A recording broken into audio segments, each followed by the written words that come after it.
Hi guys, welcome back sa aking YouTube channel. I'm Lil G Padulina. Sa video ito guys ay sasabihin ko sa inyo na nag-resign na ako sa fast food chain, no? Dahil medyo nasawa-sawa na tayo sa serbisyo natin as a service crew at panibagong trabaho naman yung ating pinasok ngayon. Ginusto ko tong food panda rider para naman maiba at para naman may bagong experience tayong maipapakita at ating matututunan sa ating buhay, no?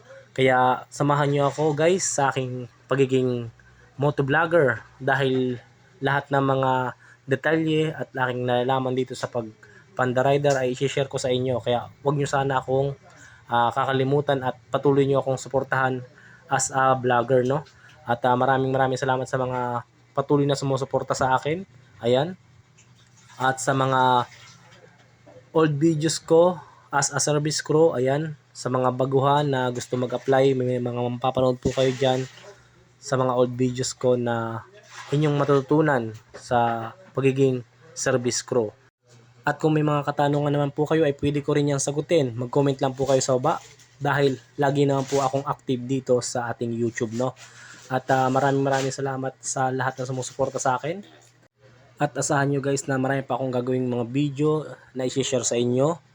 Marami pa akong ipapakitang mga bagay na i-share about sa hanap buhay, no? Kaya huwag nyo kalimutang mag-subscribe para like kayong updated sa ating mga ilalabas na video, no?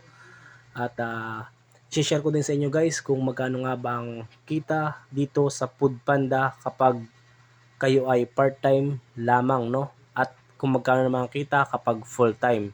Magkano ang kita pag isang araw or magkano ang kita kada linggo at magkano ang kita sa kada buwan. So abangan nyo yan guys. Ipapakita ko sa inyo at ibablog natin yan sa mga susunod na video.